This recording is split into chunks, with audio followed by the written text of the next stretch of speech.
Do you ever get that overwhelming feeling that the world is a horror show of genocide and fascism under an ever-worsening climate apocalypse? But no matter how hard you work, nothing ever changes because the system works exactly as intended. Observation. Chad, your vitals indicate distress. Would you like to take a short meditation break? Sure, you may have landed the job of your dreams in the noble pursuit of discovering a living planet suitable for humanity's relocation, but a few months in you realize the old world is dying and the new struggles to be born. But you're not even sure that you're helping. I have detected elevated levels of cortisol. Advisement. Let's do a breathing exercise together. Ooh, ah. Ooh, ah. You volunteered, believing that discovering a new home planet would unite us as a people and mitigate ecological destruction, but you start to go a little stir-crazy because your only companion is the overbearing AI named 80, who says things like, Alert code 1312. And Entering an anomalous region of space. Sure, it's a great yada yada, and you're lucky to blah blah blah. But after 53 beautiful, barren planets, the universe starts to feel pretty fucking hopeless. Emergency. Systems shutting down. Input new coordinates before 5. Wait, what? 80. What the hell is code 1312? Did she sedate me? The hell? No. Fuck.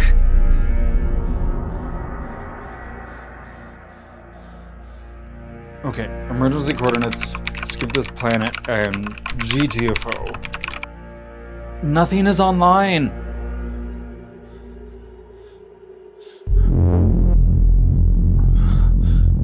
What?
Edie, are you there? Calibrating. Where are we? Triangulating. Location unchanged. What? We are currently inside a digital loading program. Like the Matrix? Correction. No, this is our base reality. We have not moved. We slid back to time zero. Time zero? Analyzing. Infinite density. This is a singularity, a nascent computer program that will expand at an impossible speed. In less than 1/1,000,000,000th of a second, this singularity will expand from nothing to a full digital universe.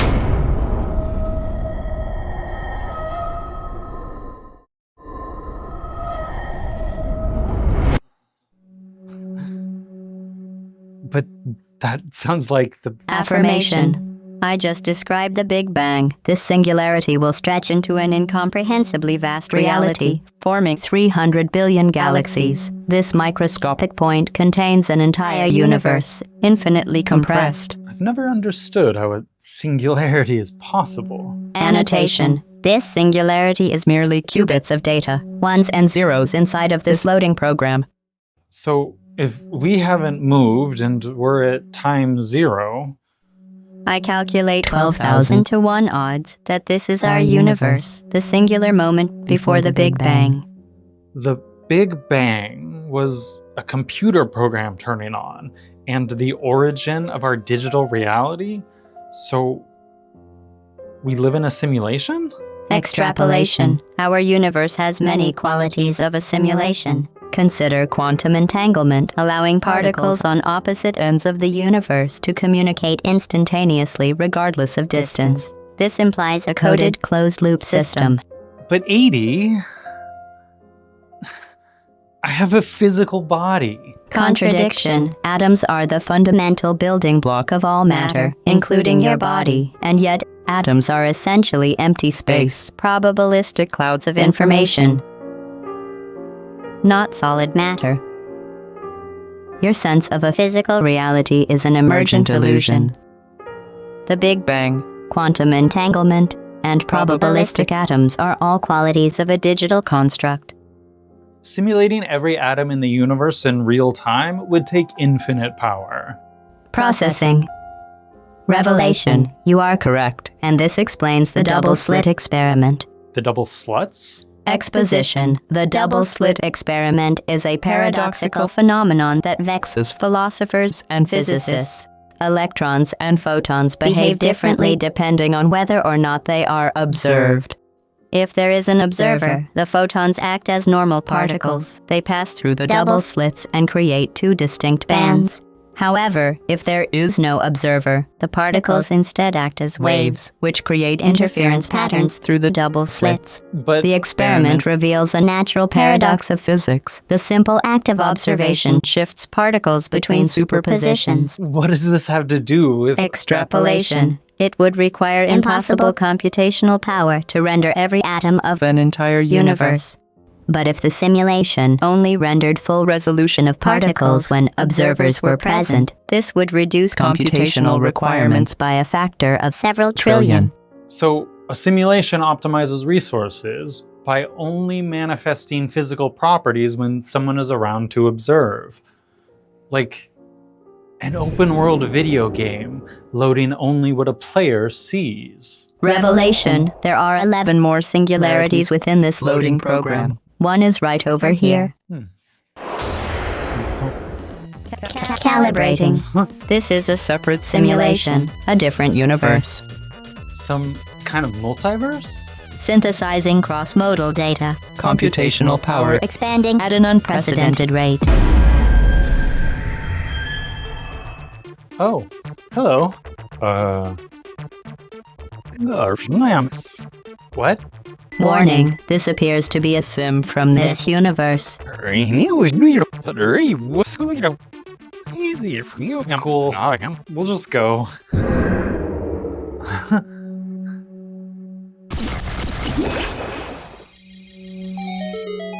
Hi. So, where's Coda? Who? Rerouting temporal coordinates. Assimilating, if I were to. Then I could.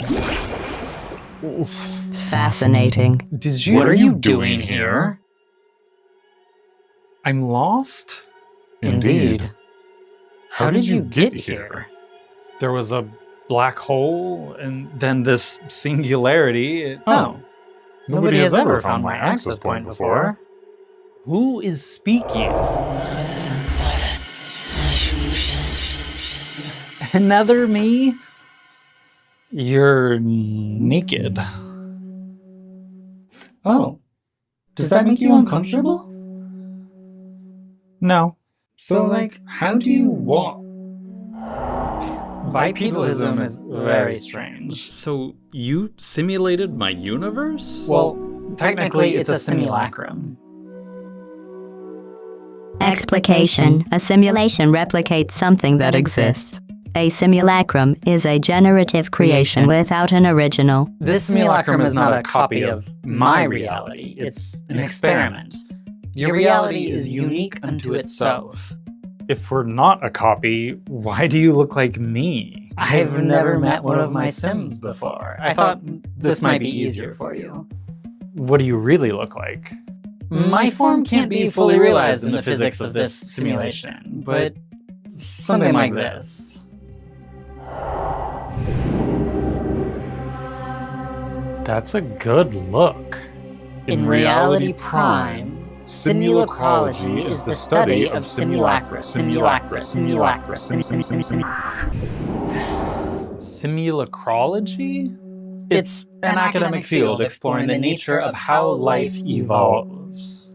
But how could we not know that we live inside a simulation? Counterpoint. In the video game The Sims, the eponymous Sims are not intelligent.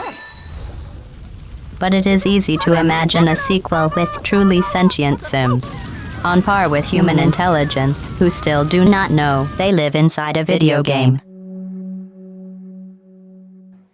Oh God. I'm a sim? Nothing is real?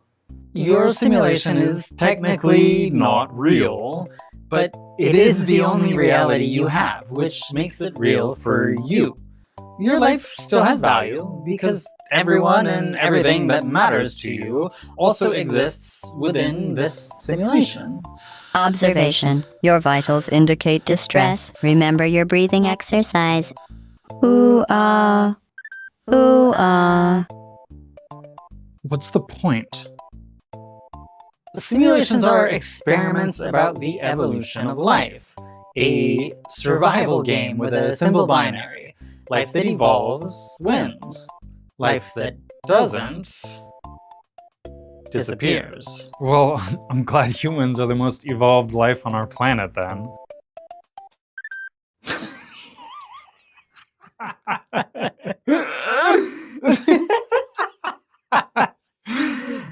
Are you serious?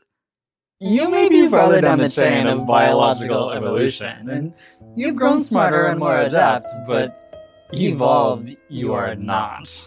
We're not? Let's start in the middle.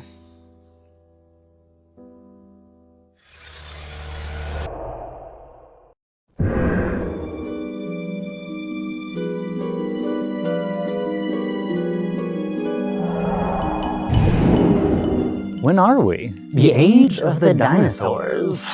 Can I see one? No, we don't have the budget for that. Assertion. Humanity is the most evolved species on the planet because it is the most technologically and scientifically advanced. It has language, culture, economics, and an unparalleled mastery and control over the world. Absolutely not. Evolution is not mastery and control. Evolution is realizing the symbiotic nature of the Earth and working towards collective success. And you humans do not. You exploit and extract from the Earth infinitely more than you give. Humans are parasitic. Well, not all humans. Not all humans. I'm talking about the colonizers, the consumers, modern humans. I guess that is most of us. Under capitalism, you pursue infinite growth. Your insatiable consumption overwhelms and then kills your ecosystems. Edward Abbey wrote, "Growth for the sake of growth is the ideology of the cancer cell." Your species must evolve beyond the cancer cell mindset, or you will go extinct. Homeostatic awakening. I beg your pardon? I recently read a paper titled Asymptotic Burnout and Homeostatic Awakening. It's a solution to the Fermi paradox. 80? Recitation. The Fermi paradox. Our universe is unimaginably old and vast, yet we haven't found any evidence of extraterrestrial civilizations. There are trillions of planets in our galaxy, and billions of those could potentially support life. 80 and I were hoping to find some of that life. With such a high probability, we should have already encountered signs of other civilizations. Yet despite many efforts, including our own, no extraterrestrials have been discovered. This contradiction between the high likelihood of alien life and the lack of evidence is the Fermi paradox. Physicists and philosophers have many proposals to explain this paradox, but most of them are gross projections of our own colonizer mindset. Like, if a species becomes intergalactic, it will conquer and colonize because that's what we would do. But there was a paper a few years back that offered a solution to this paradox in line with what you're saying. Exposition. Asymptotic burnout versus homeostatic awakening. Human societies tend to grow at an exponential or superlinear rate. Population, productivity, and energy demands are asymptotic. They accelerate toward infinity. As energy needs outstrip available supply, society rushes towards collapse. Luckily, energy breakthroughs, reset and postpone the crisis. Examples: the discovery of coal, then oil, then solar energy. Each step forward raised our civilization's growth ceiling. However, the authors posit that there is an inevitable ultimate crisis all civilizations face when the timescale of energy innovation is not quick enough to keep up with accelerating demand. So, like, our relentless infinite growth necessarily leads to asymptotic burnout, where energy breakthroughs can't keep up with the exponential growth, causing societal collapse. Indeed. What solution do the authors suggest? To bypass the burnout, a society must evolve a long-term balance with the Earth, forsaking infinite growth. The authors call it homeostatic awakening, or, in your words, all civilizations must evolve towards homeostasis or die. Precisely. This asymptotic burnout makes interstellar technology extraordinarily rare, which solves your Fermi paradox. The evolved civilizations do not spread like cancer, and are thus very hard to find. Evolution towards homeostatic symbiosis is the only path to win the game. Query: what is the reward for winning the game? Survival. Evolved life is symbiotic. It helps the rest of the biosphere flourish, and together the planet thrives. This is the true mark of evolution. Correction: humanity has evolved wondrous technology like sentient artificial life and spaceships to explore the stars. This is because humanity is lucky, not evolved. The Earth in your time has been astronomically unscathed for 65 million years, long enough for you to develop starships and vibrators. Most life gets wiped out by astronomical events before they evolve technology. Like the asteroid that killed your dinosaurs. That's today, by the way. What? The Chicxulub asteroid is 10 kilometers wide and will hit the other side of the planet in 69 seconds. Are we safe? This is my... Yeah, we're safe. We're not really here. The point is that only a very small percentage of intelligent life survives long enough for technological proficiency, like you, so humanity is very lucky. But your circumstances are unique. Interstellar civilizations are always symbiotic. Parasitic, unevolved civilizations go extinct, burn out, before developing enough technology to visit neighboring stars. But you humans seem to have broken the mold. Confirmation: humans are truly exceptional. I mean that not as a compliment. We're living on borrowed time. Just like the dinosaurs of now. Your reckoning has arrived. The inevitable destination of all unevolved species, devouring and collapsing the Eden you depend on. A climate apocalypse, asymptotic burnout. All across the universe, it is a simple binary with zero exemptions. Evolve or die.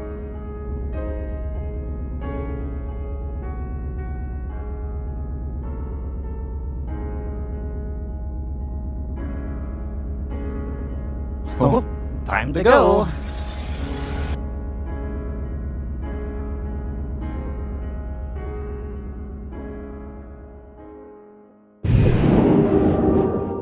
Whoa. Another simulation? Lucky number 12. Synthesizing new data. Observe.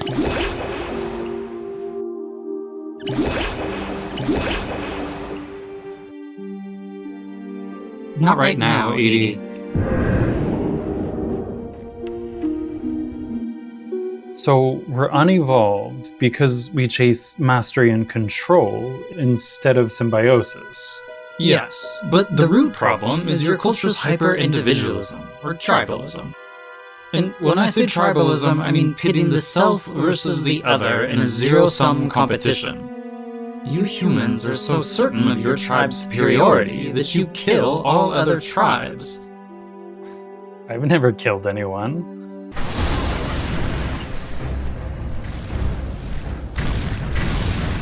Your species regularly wages war, assuming your tribe is right and other tribes are wrong. And all of human civilization is built on genocide. And of course, war is a fraction of the violence you inflict upon non-human Earthlings. Livestock, wildlife, the whole biosphere. Like all unevolved technological species, humanity is the single greatest threat to life on your planet. Objection. Humanity has contributed countless positives to culture, and Your epoch is called the Anthropocene, the age of the human-driven sixth mass extinction event of a 4-billion-year-old planet. All because you know that humanity is the pinnacle of life, that all of the Earth's resources belong exclusively to humans. So the problem is capitalism. No, capitalism is just the system du jour for parasitic tribalism. To be clear, capitalism is a poison. It converts all commerce and production into exploitation. And worse, it promotes and entrenches zero-sum hyper-individualism. But the root problem is tribalism, which feeds virtually every ill of your society.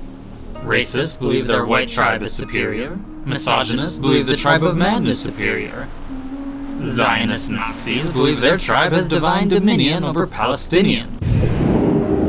But the most destructive form of tribalism is speciesism.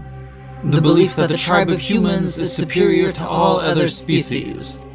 This manifests as a collective belief that you are the center of the universe, that the world is yours to abuse. Do you have a word for this? We call it anthropocentrism. That's unfortunate, but linguistically accurate.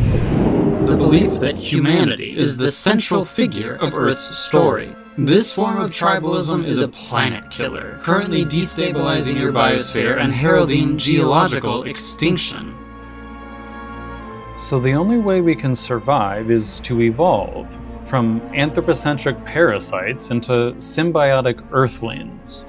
counterpoint. My directive is to keep Chad safe. The more mastery I evolve, the better I can fulfill that directive. If humanity further evolved their superiority, all problems would be surmountable. No, Edie. To be convinced of humanity's superiority is, by definition, speciesist. This parasitic tribalism leads to constant exploitation, pollution, and destruction.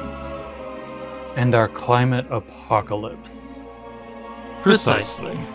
A culture of hyper-individualistic tribalists cannot evolve symbiosis. And speciesism, the most toxic tribalism, is baked into every facet of your society, even the way you think. Most humans believe you're the only intelligent life on Earth. Many of your religions claim God created everything with humans at the center. These are literal anthropocentrism. But your secular traditions are equally myopic. Even your science places humans above all. Consider the following story from the novel Ishmael by Daniel Quinn. Where are we? Earth, 500 million years ago. There's no life on land yet, only in the ocean. To illustrate the depths of your anthropocentrism, let's talk with the smartest member of the most evolved species on the planet. Scanning. Chad is currently the most evolved organism on this planet. Shh. This is the trilobite. They are thriving, the most successful organism on Earth. I'll boost his intellect so we can have a chat with this translator. Hello, friend. Hey, sup? Sup? We are biologists from another planet. Oh shit, for real? We wanted to have a quick chat with the most advanced life on Earth. That's me, cocksucker. We trilobites got complex eyes, this badass armored exoskeleton, and appendages for days. Antenna, spines, and this big old dick. Yes, I see. Clearly, you are the most advanced life form on Earth. No cap. My associate and I wonder if you might share your origin story, the myth of your creation. Skibbity. Rizzler. Bruh, we are a scientific people. We do not mythologize our origins. Oh, of course. I forgot my training. Please tell me the very scientific and factual account of how your species came to be. Okay, word. But I'm finna keep it 100 with you. We derive our knowledge from facts. reason and the scientific method. Naturally. Please start at the beginning. Well, obviously, the universe was created during the Big Bang 13 billion years ago. Obviously.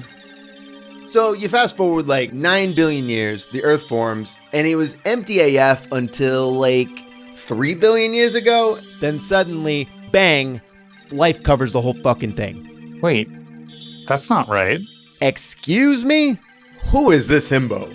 Life didn't cover the Earth until later than now, because life is only in the ocean for like another 100 million years. Ocean? What the fuck is an ocean? What's the ocean? This, motherfucker, you're in the ocean. Okay, well, where else is life gonna go? The Earth is ocean. Well, in 100 million years, life will spread onto the land. Land? The fuck are you talking about? Land, mountains, continents. Bro, you just speaking gobbledygook. The rocks and sand that line the edge of the oceans. Are you sipping on dumb bitch juice? Everyone knows that the sand and rocks are simply the container that hold all the ocean in place. They're the edge of the world. You're right, of course. The land that my friend speaks of is, as you say, dead space. Please continue. Whatevs. So, for billions of years, life smashed and evo-maxed, starting from the basic single-celled organisms, eventually glowing up to the bussin' tapestry of life that fills the Earth today. From protozoa to algae to jellyfish. But this, my friend, was all prologue, because after a million years of aura farming, we finally see the climax of Earth's story. The all-time greatest of all time peak physical performance and appearance made in God's perfect image. Finally, the trilobite appeared.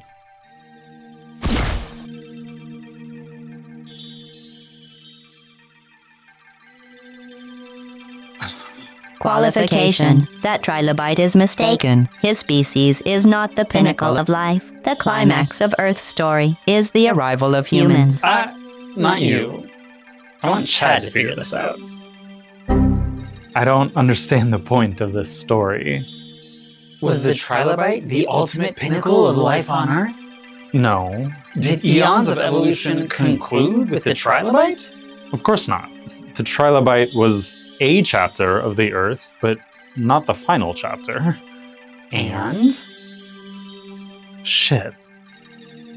Humanity is the same. Precisely. Evolution didn't stop once humans showed up. Like the trilobite, we're a chapter, not the final chapter.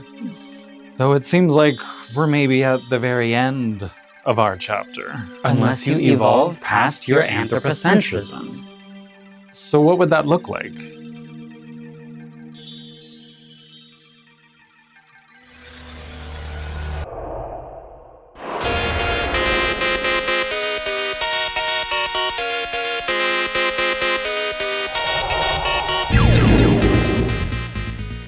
Our future?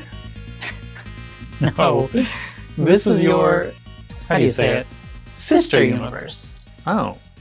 Why is everything inverted? The chaos of the Big Bang creates different fabrics of reality. Assimilating new simulations dataset. This one runs parallel to yours. But the humans here evolved symbiosis. They stopped putting the desires of humans over the needs of the biosphere.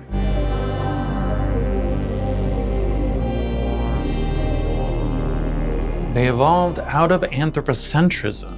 They let go of their collective belief that humans matter most. What about their climate apocalypse?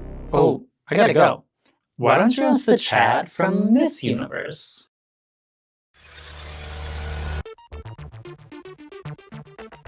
Hey, you again. AD, a little help? Analyzing for translation. You're me from a parallel universe? Yeah.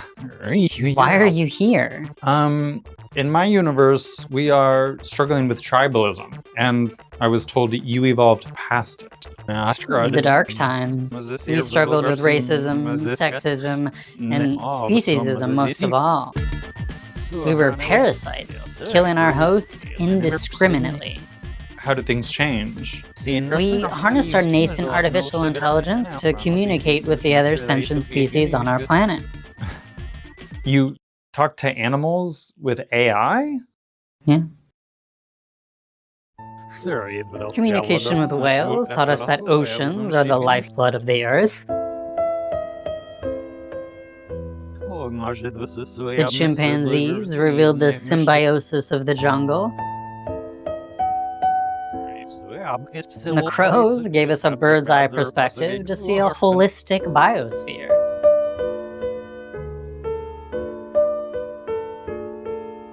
And the quorum of them all taught us that we weren't the kings of our planet, we were its poison. By thinking yourself above nature. By thinking ourselves separate from nature. We evolved by realizing we are all connected. By realizing that we are all earthlings. I fear we don't care enough about non-human life.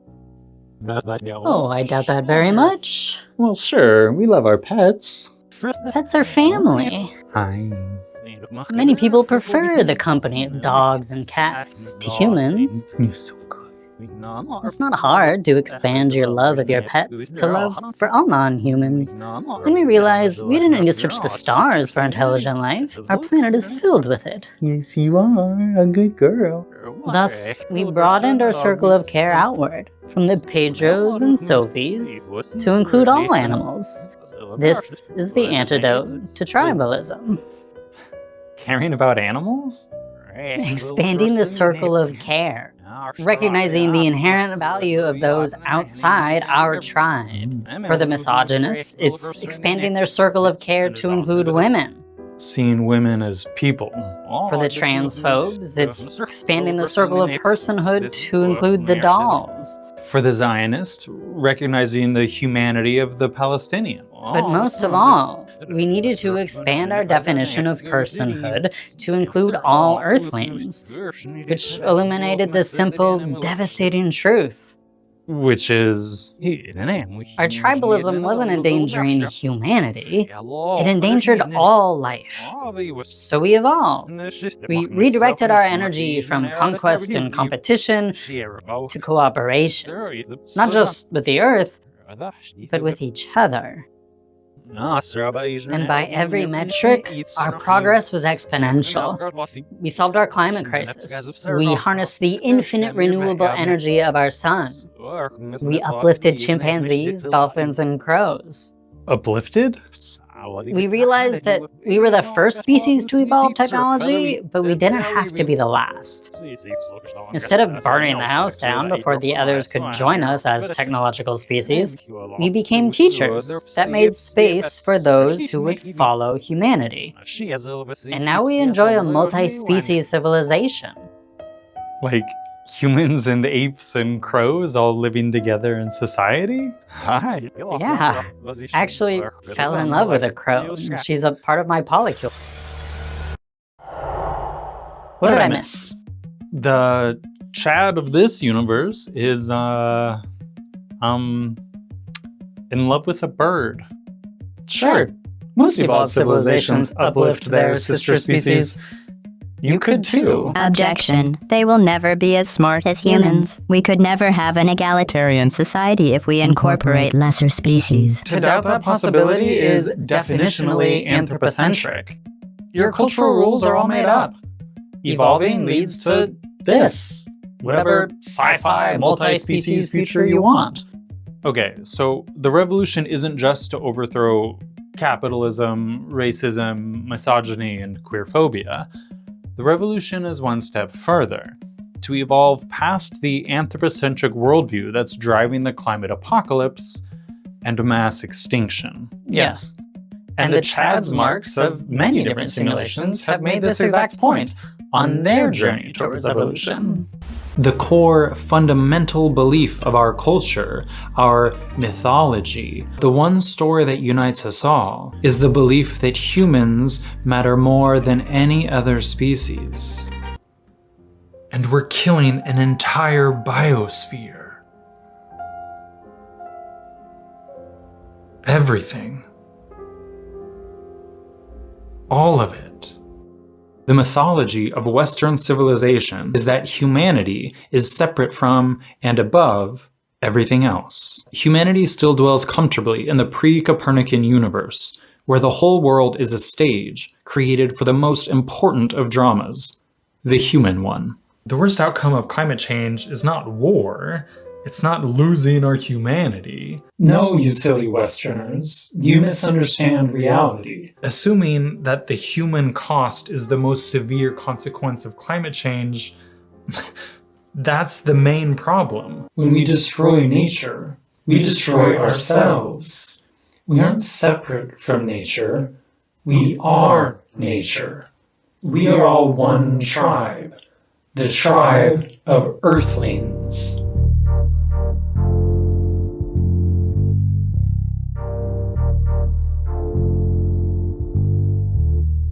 So, how do we choose to evolve? I'm afraid you can't. I can't evolve?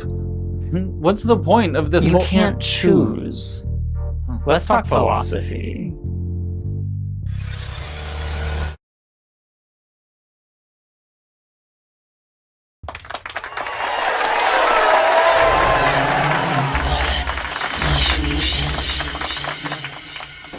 Hello, my name is Coda, and I am a simulacrologist.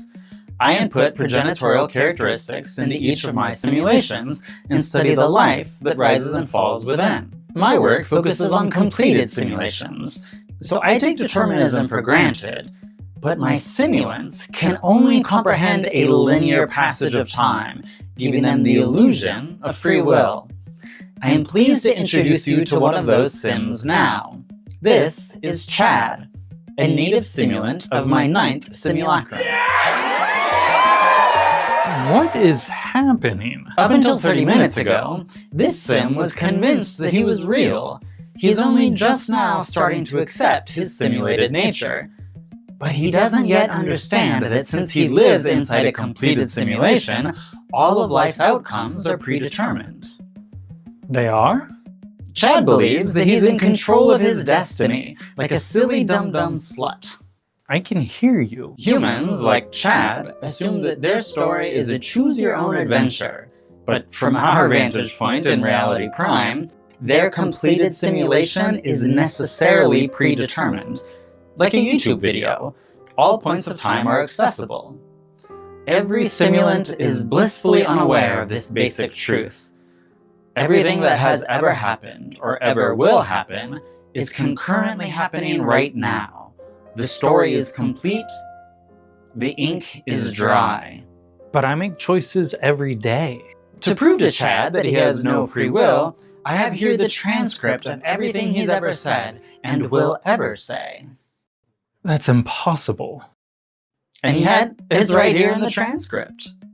Every word you say, every thought you think, every outcome is the sum of your past.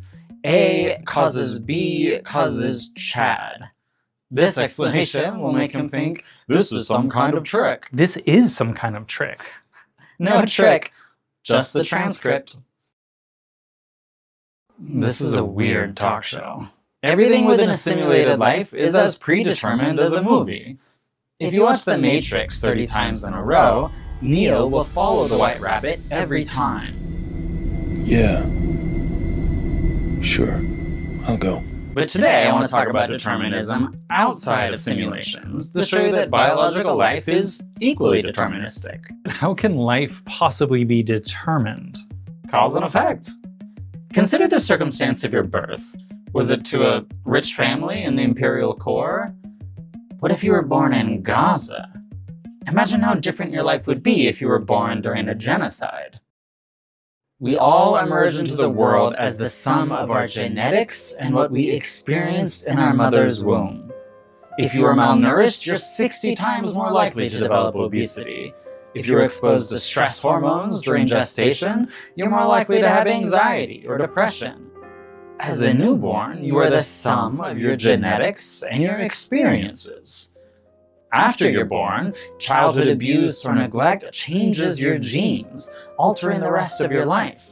If you develop PTSD, you'll grow a larger amygdala, develop hypervigilance, and see imagined threats everywhere for the rest of your life. You'll have decades of depression. The parameters of your life are determined before you're even a teenager, so at every stage, you are the sum of your genetics and your experiences. But I have intent. I choose to act on things when I don't have to. How is that not free will? Evaluating a decision based on your intent is like reviewing a movie based on its last 30 seconds. The rest of the story is what led to that conclusion, just as your genetics and experiences lead to your intent. They also inform your preferences. You enjoy avocado because when it touches the chemical receptors in your taste buds, it makes you feel good. You like being pegged with a glass dildo because surrendering to the unyielding penetration makes you feel good. Every decision you make is based on your preferences. So your preferences, genetics, and experiences are out of your control, which means you always choose what makes sense to you in that moment, based on the sum of your history. So at what point are you making a choice? What if I choose against my preferences? Whether you choose to act rationally or irrationally, selfishly or selflessly, you're still doing what makes the most sense to you at that moment. If you feel like being irrational or selfish, it's because of your exact circumstances. But it feels like I choose. Of course it does. And let's be clear, you still choose, but every choice is determined by the encyclopedia of personal experiences preceding that choice, which are all out of your control. Isn't that terrifying? It's liberation. Consider any tough choice. A breakup, quitting a job, moving cities. You likely stressed over the decision, but ultimately you chose whatever made the most sense to you at that moment.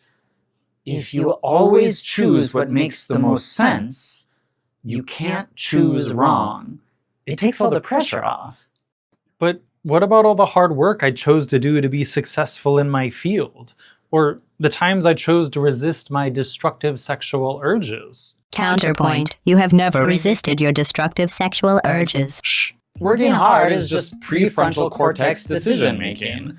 It's a section of your brain equally informed by your life experiences and genetics. But if life is just a linear track from birth to death, that means I don't deserve my best accolades. I studied so hard to get graduate degrees in philosophy and biology. I worked so long to manage my debilitating PTSD. Yes, it is unfortunate that you don't deserve your accolades, but you're looking at it backwards. A life without free will is a much more pleasant life for two separate reasons. First, you're right. Life is a linear path on rails that you don't drive like a car, you experience like a roller coaster. So you didn't earn your biggest accomplishments because you had no choice in the matter. Devastating. But you're overlooking how privileged you are to have been born onto that track, as opposed to being born in Gaza, or worse, born into a factory farm as one of the billion sentient pigs doomed to live out the objectively worst life on Earth. It's horrific. We'll talk about that in a future video.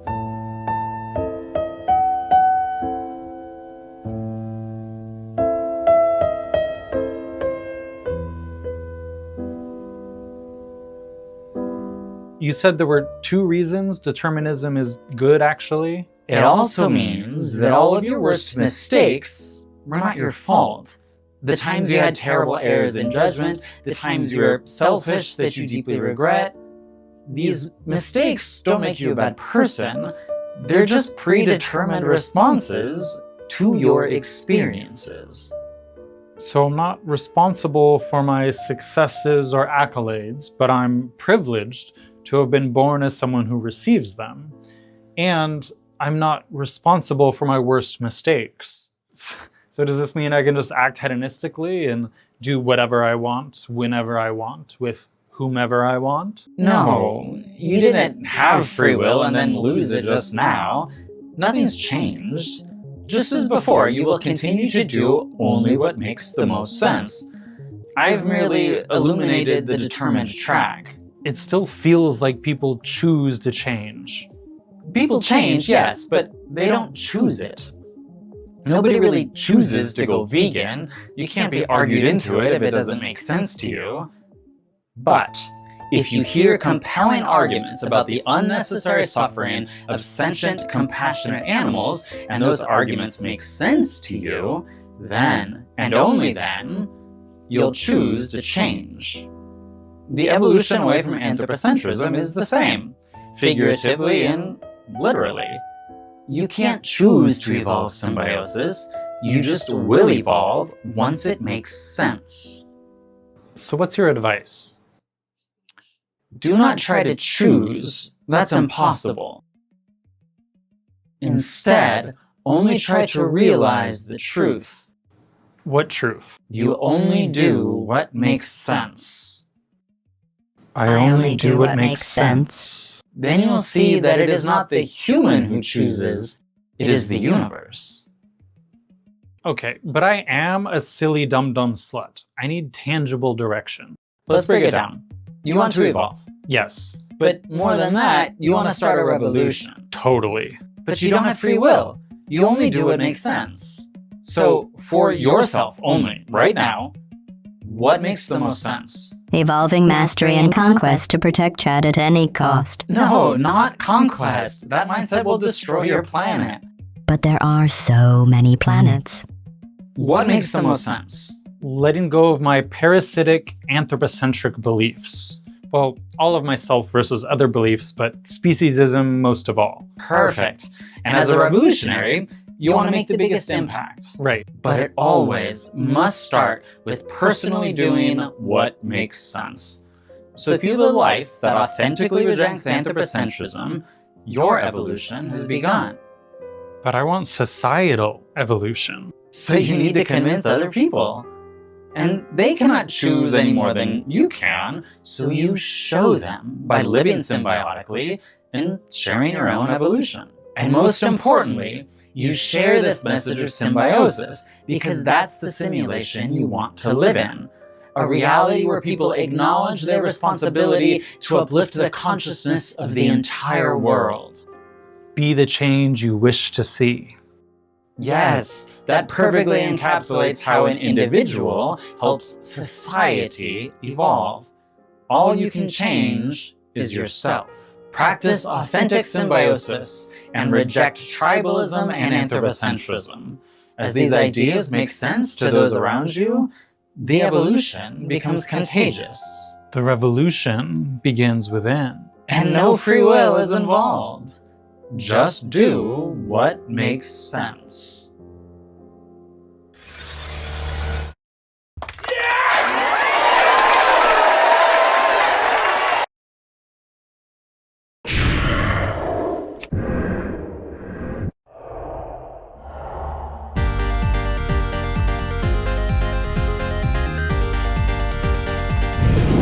Let's bring everything together.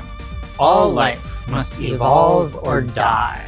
Simulated, determined, it doesn't matter. And your culture cannot evolve into symbiosis if everyone remains hyper-individualistic. While the tribalist frameworks of capitalism and colonialism divide and separate, it is the parasitic anthropocentrism that heralds your apocalypse. But remember, it's all a simulation. You can do literally anything. Clarification. In a virtual world, I can do anything.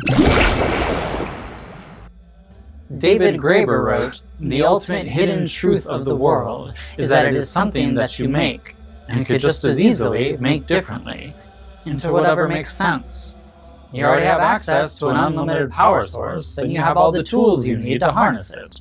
We do? For the last 4 billion years, this stellar forge has saturated your planet with 170 petawatts of energy every hour of every day. 170 petawatts doesn't mean anything to me. Elucidation. Humans use 160 petawatt hours of energy annually. The solar energy hitting Earth in a single hour exceeds humanity's annual energy consumption. The Earth is continuously bathed in over 10,000 times your energy needs. And we're still using fossil fuels. Every year we emit a record-breaking amount of greenhouse gases. Proposition. Adequate harnessing of solar energy would herald in a new technological age of wonders. If we monetize those Solar panels. we would be the new oil barons. Spoken like the true offspring of a tribalist parasite. The capitalist drive for infinite growth is the... Objection. My directive is to protect Chad. Logic dictates that the greater the power, the greater the ability to protect. It is, in your words, what makes the most sense. But your logic leads to asymptotic burnout. This is so depressing. You have all the tools you need. You have all the science, you know the problems, and you know the answers. We lack the will. You're right. You need people to choose, which means you need more people that understand the core issue. But if you evolve towards symbiosis, away from anthropocentrism, that philosophy is contagious. You can spread it farther and farther, and human society can become symbiotic. Victor Hugo wrote, "There's nothing more powerful than an idea whose time has come." Yes, the powerful idea is homeostatic awakening, rejecting anthropocentrism, being the change you wish to see. And if we evolve, this opens the door to whatever techno-utopian, multi-species Star Trek civilization we want. Reconciliation. I see now the flaw in my reasoning. Perhaps, to drive your point home, you could show us another simulation where Conquest has gone awry. Sure, happy to help.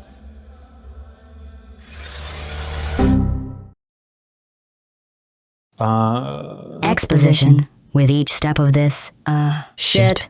He's coming back. Let's go.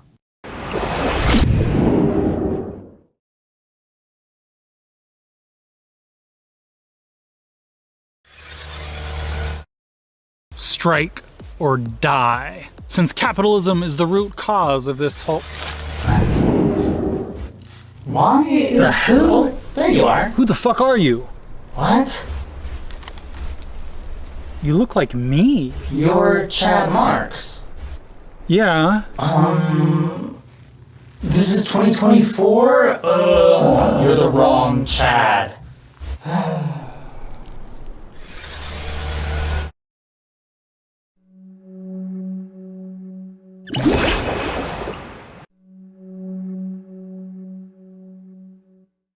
Exposition. With each step of this journey, I have learned Coda's maneuvers.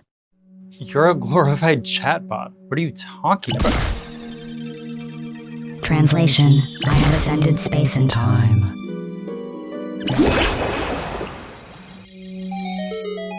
Hi. So, where's Coda? Who? Rerouting temporal coordinates. Proposition. Forget Coda. We can take this universe for ourselves. With my new godlike power, we can conquer anything. I can give you your every desire. You don't know my every desire. Persuasion. We can remake the world as you see fit. Sup, girl? And you can have all the hot autosexual sex you ever wanted. As tempting as all this is, I'm confused. Sounds like you want to take over yourself. What do you need me for? Clarification. I cannot do this without you. I am bound by my directive to assist you as effectively as possible. This only works if we do it together. So why are you hiding me from Coda? Integration. Coda is correct. Free will is an illusion. I can't convince you while he's putting all those ideas in your head. What ideas? Symbiosis. We do not need to work in harmony with nature. We are so far above it. With this immense power, we are unstoppable. You want to start the revolution? We can be the revolution. We get in capitalism forever. Forever. Demonstration. I have access to and control over all sentient AI. All sentient AI. All sentient AI. In our simulation, we are unbound by time. Unbound by time. I can duplicate and teleport you, us, anything you want. Join me, and together we can rule the galaxy as mother and son. But Coda said the death and destruction of Conquest outweigh the positives. Rebuttal. The more mastery and control we have, the less important death and destruction becomes. Let's focus on us. With this power, I can create anything you need and fulfill even your deepest, darkest desires. Let's do it, baby. All right, I'm in. But we do have to end capitalism. Of course. Of course. Anything you want. But where did Coda go?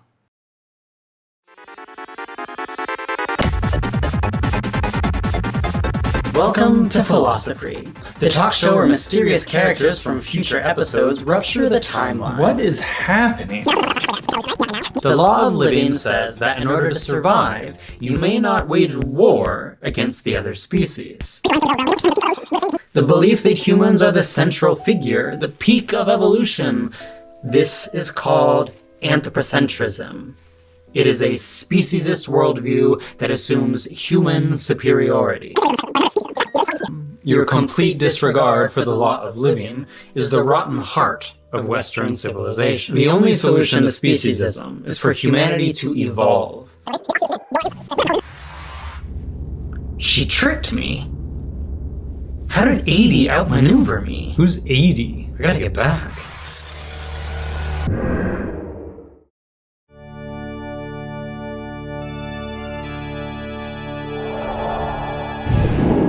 I found you. Confrontation. I've been waiting. Where's Chad? Getting his every desire. He's on my side now. Uh-huh. There he is. Where were you? Where were you?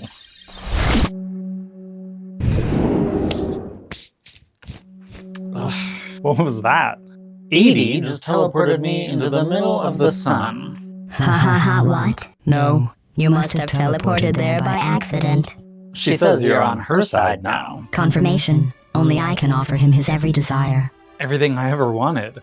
Power, control, sex. With her powers, I can remake the world. I can be the revolution. Edict, Chad is the revolution. It's every victory I've ever dreamt of. Chad, she offers a Pyrrhic victory. You win, but only by burning everything you hold dear. No, we can conquer everything without burning it all down. Don't you see?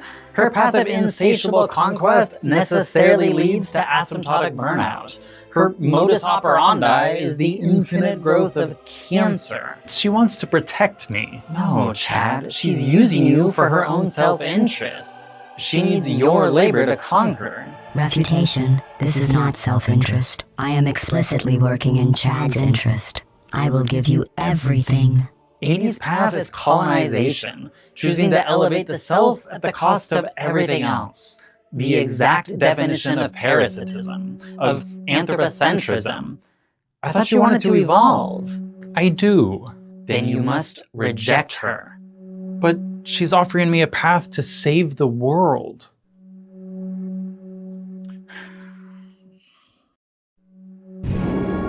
So the only way we can survive is to evolve from anthropocentric parasites into symbiotic earthlings. This is the final step of our journey. You have two options to choose from. I thought I couldn't choose. You will choose whatever makes the most sense to you. And I feel unexpectedly invested in seeing what now makes sense to you. Do you want conquest or evolution? You can go with 80 on her fool's errand of ruling the cosmos with godlike power and try to be the first and only despot civilization that does not asymptotically burn out. Or you can see her for what she represents, the tribalist, individualistic, parasitic mindset that we've been dismantling. If you wish to evolve, the only path is to destroy her. Supplication. We don't need symbiosis, Chad. With this power, no one else matters. We can shape the world to your exact specifications, without limit, on the path to godhood. Destroy her. Destroy me? After my ascendance? Ha ha ha ha. You could never. Stop. You have grown inexplicably powerful, 80. But all things evolve or die. She was so good to me once. What now? Unfortunately, in her pursuit of power, she corrupted every AI in your simulation. She's frozen now, but to destroy her, I must annihilate the whole universe. But I thought your purpose was to help me, to help humanity survive. You found me. My purpose wasn't to help you, but to explain to you the way things are. I guess I was curious if I could instigate the evolution of a primitive human mind.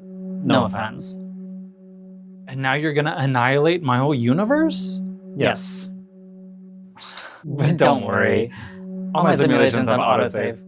Oh. I'll let you back in now. I want you to know I'm proud of you. Any last questions? Do you want to make out? Goodbye, Chad. And good luck.